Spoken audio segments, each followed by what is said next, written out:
పురాణములు భక్తి కథల శ్రోతలకి స్వాగతం. సంపూర్ణ కార్తీక మహాపురాణము 17వ రోజు పారాయణము.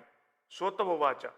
పూర్వాధ్యాయంలో చెప్పినట్లు సత్యభామ శ్రీకృష్ణుడికి నమస్కరించి, ప్రాణేశ్వర, కాలస్వరూపుడవైన నీకు సర్వకాలాలు అవయవాలై అలరాడుతుండగా తిథులలో ఏకాదశి, నెలలలో కార్తీకము మాత్రమే ఇంతటి ఇష్టమైనందుకు కారణమేమిటి? సెలవయ్యవలసిందిగా కోరగా, నవ్వు రాజిల్లుడు మోమువాడైన నవనీత చోరుడిలా చెప్పసాగాడు. సత్య, చక్కటి ప్రశ్ననే వేశావు. ఇది అందరూ కూడా తప్పనిసరిగా తెలుసుకోవలసిన విషయం. గతంలో పృథు చక్రవర్తి నారదుని ఇదే ప్రశ్న వేశాడు. అప్పుడు నారదుడు చెప్పిన దానిని ఇప్పుడు నీకు చెబుతాను, విను. నారద ఉవాచ. సముద్రనందనుడైన శంకరుడనే రాక్షసుడు త్రిలోక కంటకుడై సర్వదేవతాధికారాలు హస్తం చేసుకొని వారిని స్వర్గం నుంచి తరిమివేశాడు. పారిపోయిన దేవతలు తమ తమ భార్యా బంధువులతో సహా మేరు పర్వత గుహలలో తలదాచుకున్నారు. అయినా శంకుడికి తృప్తి కలగలేదు. పదవులు పోయినంత మాత్రాన పటుత్వాలు పోతాయా? పదవి లేనప్పుడే పునః దానిని సంపాదించుకోవడం కోసం తమ బలాన్ని పెంచుకుంటారు. ఆ రీత్యా వేదమంత్రాల వల్ల దేవతలు శక్తివంతులయ్యే అవకాశం ఉంది గనుక వేదాలను కూడా తన కైవసం చేసుకోవాలనుకున్నాడు. విష్ణువు యోగా నిద్రగతుడైన ఒకానొక వేళలో బ్రహ్మ నుండి వేదాలను ఆకర్షించాడు. కానీ యజ్ఞమంత్ర బీజాలతో కూడిన వేదాలు శంకుని చేతి నుండి తప్పించుకొని ఉదకాలలో తలదాచుకున్నాయి. అది గుర్తించిన శంకుడు సాగరంలో ప్రవేశించి వెతికాడు. కానీ వానిని పసిగట్టలేకపోయాడు. అంతలోనే బ్రహ్మ పూజా ద్రవ్యాల్ని సమకూర్చుకొని మేరు గుహాలయ వాసులైన దేవతలందరినీ వెంటబెట్టుకొని వైకుంఠం చేరాడు. సమస్త దేవతానికము కలిసి వివిధ నృత్య, వాద్య, గీత, నామస్మరణాదులతో ధూపదీప సుగంధ ద్రవ్యాదులతోనూ కోలాహలం చేస్తూ యోగ నిద్రాగతుడైన శ్రీహరిని మేలుకొలిపే ప్రయత్నాలు చేశారు. ఎట్టకేలకు నిద్రలేచిన ఆ శ్రీహరిని షోడోపచారాలు పూజించి శరణు కోరగా దేవతలు శరణాగతులైన సురతులతో చూసి రమాపతి ఇలా అన్నాడు. మీరు చేసిన సర్వోపచారాలు సంతోషించిన వాడనై మీ పట్ల వరదుడిని అవుతున్నాను. ఈ కార్తీక శుద్ధ ఏకాదశి రోజు తెల్లవారుజామున నేను మేలుకొలే వరకు మీరు ఏ విధంగా అయితే నన్ను సేవించారో అదేవిధంగా ధూప దీప సుగంధ ద్రవ్యాదులు, నృత్య, గీత, వాద్య, నామస్మరణాదులతోనూ షోడోపచారాలతోనూ కార్తీక శుద్ధ ఏకాదశి ప్రాతర్వేళ నన్ను సేవించే మానవులు నాకు ప్రియులై నా సాన్నిధ్యాన్ని పొందెదరు. వాళ్ళ చేత నాకు ఇయ్యబడిన అర్ఘ్యపాద్యాలన్నీ కూడా ఆయా భక్తుల సుఖ సౌఖ్యాలకే కారణమగుగాక. ఇప్పుడు మంత్రబీజ సమాయుక్తులైన వేదాలు ఉదకగతాలైనట్లే ప్రతి కార్తీక మాసంలో కూడా వేదాలు జలాశ్రయాలై వర్ధిల్లుగాక. నేనిప్పుడు మేనావతారుడనే సముద్రం ప్రవేశం చేసి శంకుణ్ణి సంహరించి వేదాలను కాపాడదునుగాక. ఇక నుంచి కార్తీక మాస ప్రాతర్వేళ మానవులచే చేయబడే నదీ స్నానం అపభృత్ స్నానాతుల్యమగుగాక. మరియు ఓ మహేంద్ర, కార్తీక వ్రతమును ఆచరించిన వారందరూ నేను వైకుంఠమును, నువ్వు స్వర్గమును పాలించుటకు మనకు సహజముగా ఉన్నట్లు పుణ్యలోకమును పొందగలిగి ఉన్నారు. ఓ వరుణదేవ, కార్తీక వ్రతనిష్ఠుల కార్యాలు విఘ్నాలు కాకుండా రక్షణ చేసి పుత్ర, పౌత్ర, ధన, కనక, వస్తు, వాహనాది సమస్త సంపదలు అందించు. ఓ కుబేర, ఏ కార్తీక వ్రతాచరణం వల్ల మానవులను నా యొక్క సారూప్యాన్ని పొంది జీవన్ముక్తులవుతున్నారో అటువంటి వాళ్ళందరికీ నువ్వు నా ఆజ్ఞానుసారంగా ధన ధాన్య సమృద్ధిని కలిగించాలి. ముక్కోటి దేవతలారా, ఎవరి కార్తీక వ్రతాన్ని జన్మవ్రతంగా భావించి విద్యుత్ ధర్మ విధానంగా ఆదరిస్తారో వాళ్ళు మీ అందరి చేత కూడా పూజించదగిన వారుగా తెలుసుకోండి. మేళ తాళాలతో, మంగళ వాద్యాలతో మీరు నన్ను మేలుకొల్పిన ఈ ఏకాదశి నాకు అత్యంత ప్రీతికరమైనది. అందువలన కార్తీక వ్రత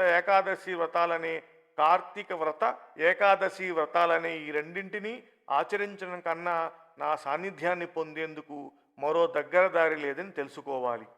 తపోదాన యజ్ఞ తీర్థాదులన్నీ స్వర్గ ఫలాన్ని ఇయ్యగలవే కానీ నా వైకుంఠ పదాన్ని ఇయ్యలేవు సుమా.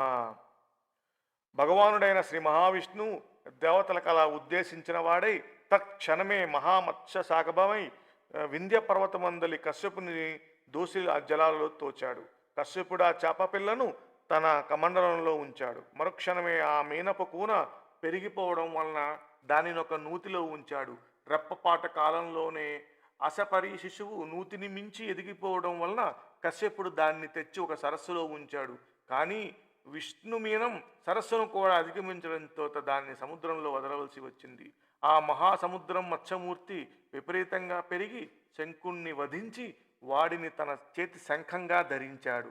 బద్రీవనానికి చేరి అక్కడ ఎప్పటి వలె విష్ణు రూపాన్ని వహించి ఋషులను చూసి, ఓ మునులారా, వేదాలు ఉదకాలలో ప్రవేశించి రహస్యంగా దాక్కుని ఉన్నాయి. మీరు వెళ్ళి జలాంతర్గములైన ఆ వేదాలను వెతికి తీసుకుని రండి. నేను దేవగణ సమాయుక్తుడనై ప్రయాగలో ఉంటాను అని చెప్పాడు.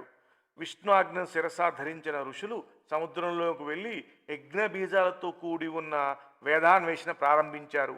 ఓ పృథు మహారాజా, ఆ నేరాలలో నుంచి, ఆ వేదాలలో నుంచి ఆ ఋషులకు ఎవరికెంత లభ్యమైందో అది వారి శాఖ అయినది. తదాదిగా ఆయా శాఖలకు వారు ఋషులుగా ప్రభాషించారు.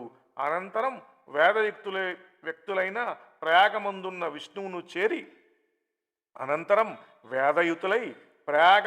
విష్ణువును చేరి వేదాలను తెచ్చామని చెప్పారు. విష్ణు ఆజ్ఞపై ఆ సమస్త వేదాలను స్వీకరించిన బ్రహ్మ ఆ శుభవేళను పురస్కరించుకొని దేవతలతోనూ ఋషులతోనూ కూడిన వాడై అశ్వమేధయాగాన్ని ఆచరించాడు. యజ్ఞానంతరం గరుడ సమస్త దేవ గంధర్వ యక్ష పన్నగ గుహ్యకాలందరూ కూడిన శ్రీహరిని ఇలా ప్రార్థించారు. ఓ దేవాది దేవా, జగన్నాయక, మా విన్నపాలను విను. అత్యంత సంతోషదాయకమైన ఈ సమయంలో మాకు వరప్రదాతవై మమ్మల్ని కాపాడు. హే లక్ష్మీనాథ, నీ అనుగ్రహం వల్లనే బ్రహ్మ తాను నష్టపోయిన వేదాలను ఈ స్థలంలో పొందగలిగాడు. నీ సమక్షంలో మేమందరము యజ్ఞంలో ఆయుర్భాగాలను పొందాము. కాబట్టి నీ దయవలన ఈ చోటు భూలోకంలో సర్వశ్రేష్టమైనది, నిత్యము పుణ్యవర్ధకమైనది, ఇహపర సార్థకమైనది అగుగాక. అదేవిధంగా ఈ కాలం మహాపుణ్యవంతమైనది, బ్రహ్మహత్యాది పాతకాలం సైతం తొలగించగలిగేది, అక్షయ ఫలకరమైనది అయ్యేటట్టుగా కూడా వరాన్ని అనుగ్రహించు. దేవతల ప్రార్థనలు వింటూనే వరదుడైన శ్రీహరి దివ్యమందహాసం చేశాడు. దైవాది దేవతలారా, మీ అభిప్రాయం నాకు సమ్మతమైంది. మీ వాంఛితం ప్రకారమే ఇది పుణ్యక్షేత్రమే అగుగాక. ఇక నుంచి బ్రహ్మక్షేత్రం అనే పేర ప్రఖ్యాతి వహించుగాక. అనతి కాలంలోనే సూర్యవంశీయుడైన భగీరథుడే క్షేత్రానికి గంగను తీసుకుని వస్తాడు. ఆ గంగ సూర్యసుతమైన కాళింది ఈ పుణ్యస్థలిలోనే సంగమిస్తాయి. బ్రహ్మాదులైన మీరందరూ కూడా నాతో కూడుకున్న వారే ఈ తావునే సుస్థిరులయ్యేదుగాక. ఇది తీర్థరాజ్యముగా ఖ్యాతి వహించునుగాక. ఈ నెలవునందు ఆచరించే జప తప వర్త యజ్ఞ హోమార్చనాదులు అనంత పుణ్యఫలాలై నా సన్నిధ్యమును అందించుగాక. అనేక జన్మకృతాలైన బ్రహ్మహత్యాది ఘోర పాతకాలు సహితం ఈ క్షేత్ర దర్శనం మాత్రం చేతని నశించిపోతాయి. ఇక్కడ నా సామీప్యంలో మరణించే వాళ్ళు నాయందే లీనమై మరుజన్మ లేని వాళ్ళు అవుతారు. ఎవరైతే ఈ తీర్థంలో స్థిరచిత్తులై పితృకర్మలను ఆచరిస్తారో వాళ్ళు పితరులు నా స్వరూపాన్ని పొందుతారు. ఈ కాలంలో సర్వదా పుణ్యఫలాన్ని ఇస్తుంది. సూర్యుడు మకరమందుండగా ప్రాతస్నానం చేసిన వాళ్ళని చూసినంత మాత్రం చేతనే సామాన్య దోషాలన్నీ సమసిపోతాయి. వాళ్ళకి నేను క్రమంగా సాలోక్య సామీప్య సారూప్య సాయుధ్యాలను ప్రసాదిస్తాను. ఓ ఋషులారా, శ్రద్ధాళులై వినండి. నేను సర్వకాల సర్వావస్థలలోనూ కూడా ఈ బద్రీవన మధ్యలోనే విడిది చేసి ఉంటాను. ఇతరేతర క్షేత్రాల్లో సంవత్సరాలుగా తపస్సు చేయడం వల్ల ఏ ఫలం కలుగుతుందో ఆ ఫలాన్ని నేను ఈ క్షేత్రంలో ఒక్కరోజు తపస్సుతోనే పొందవచ్చును. ఈ తీర్థ దర్శనం